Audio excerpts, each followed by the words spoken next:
जय हिंद दोस्तों।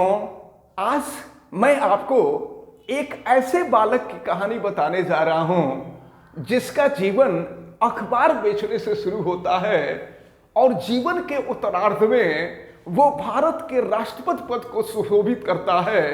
मैं आपको डॉक्टर एपीजे अब्दुल कलाम के बारे में बताने जा रहा हूं। मैं आपको बता दूं कि दक्षिणी भारत के तमिलनाडु में एक डिस्ट्रिक्ट है रामनाथपुरम। वहां पर विश्व प्रसिद्ध स्थान रामेश्वरम है, जहां भगवान श्री राम ने सेतु बंध किया था।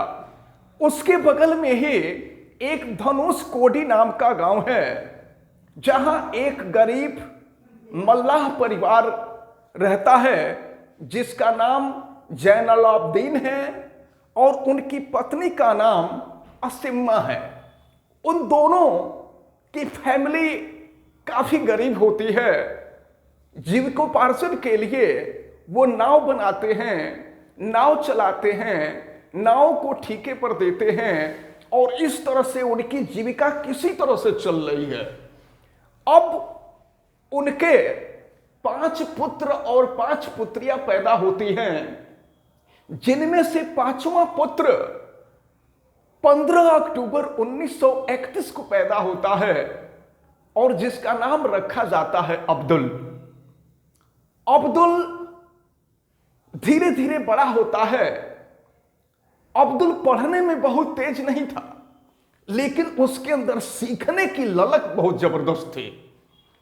इसलिए अब्दुल पढ़ने के लिए उसने बचपन में सोचा कि अपने पढ़ाई लिखाई का खर्च हमको खुद उठाना चाहिए।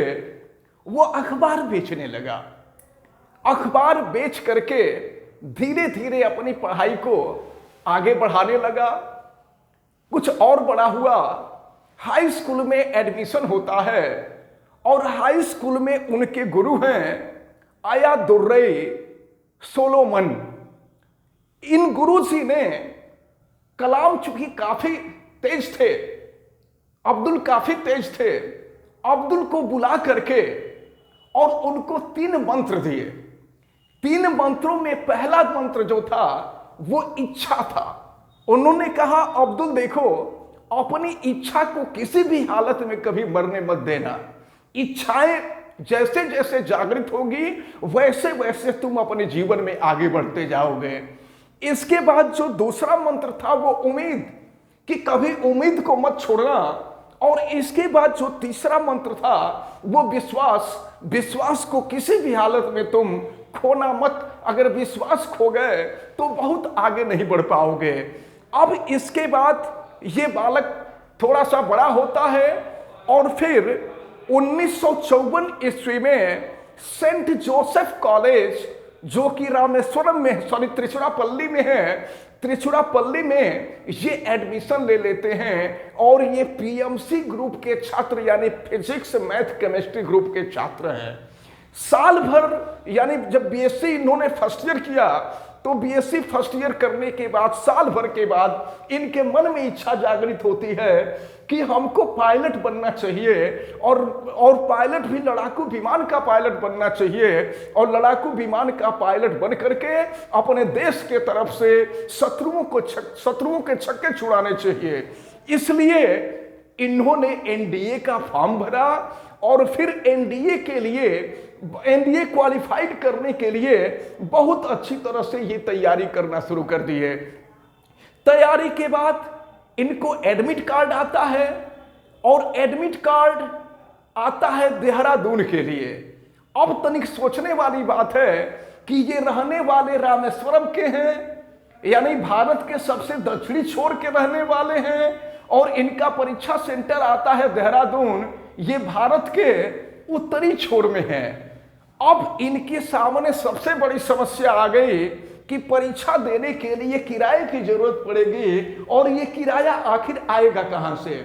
इसके लिए अब ये बड़े चिंतित थे, किराए के लिए पैसा नहीं था। तो इनकी बड़ी बहन थी, बड़ी बहन ने ये कहा कि चलो अब्दुल तुम चिंता मत करो, हम तुमको अपने गहने बेच करके हम पैसे दे देते हैं, लेकिन ये पैसे उतने ही हैं जिससे तुम रामेश्वरम से देहरादून जा सको। देहरादून से वापस लौटने के लिए इतने सफिशिएंट पैसे नहीं हैं।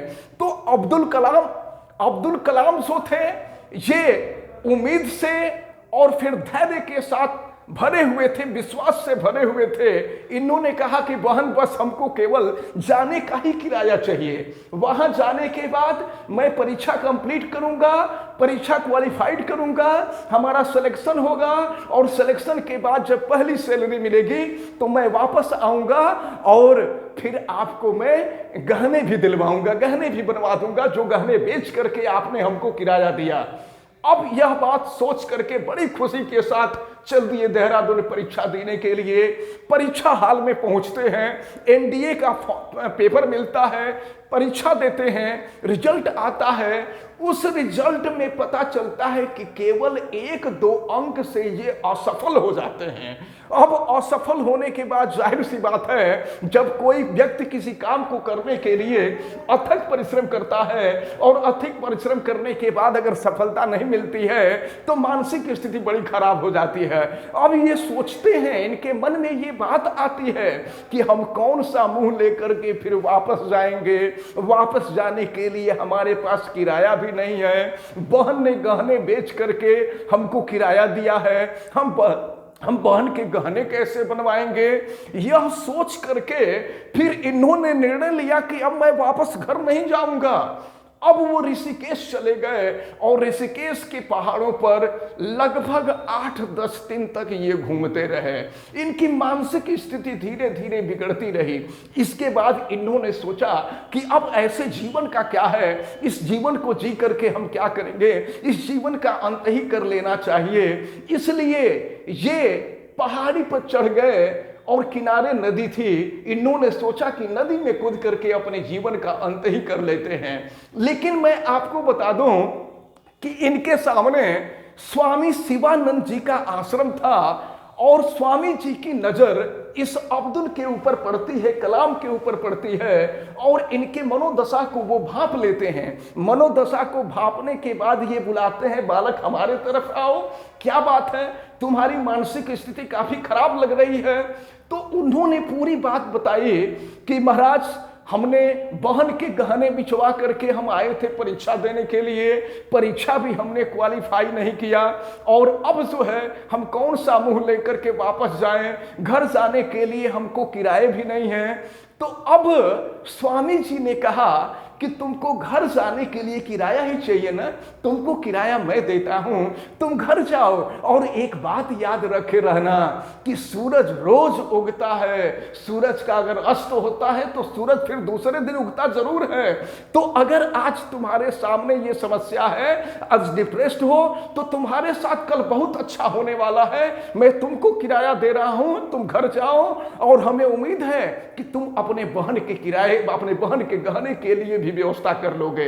अब वो बालक यानी अब्दुल कलाम वापस लौट जाते हैं और वापस लौटने के बाद, चूंकि जिस समय परीक्षा देने गए थे वो ग्रेजुएशन के फर्स्ट ईयर के स्टूडेंट थे, अब वो परीक्षा देते हैं, ग्रेजुएशन कंप्लीट करते हैं। ग्रेजुएशन कंप्लीट करने के बाद ग्रेजुएशन में बहुत अच्छा इनका मार्क आता है। इसके बाद ये वैज्ञानिकी परीक्षा देते हैं और वैज्ञानिकी परीक्षा में इनका सिलेक्शन होता है और सिलेक्शन होने के बाद ये जो है वैज्ञानिक पद पे नियुक्त होते हैं। और फिर इसके बाद प्रसिद्ध वैज्ञानिक विक्रम साराभाई के साथ इनको काम करने का मौका मिलता है। और फिर इसके बाद 1969 में इनको इसरो का परियोजना निदेशक बनाया जाता है और परियोजना निदेशक बनने के बाद इन्होंने अपने निर्देशन में रोहिणी नामक का उपग्रह, भारत का प्रथम उपग्रह रोहिणी, इनको ये लॉन्च करते हैं और पृथ्वी की कक्षा में उसको भेजते हैं। अब इसके बाद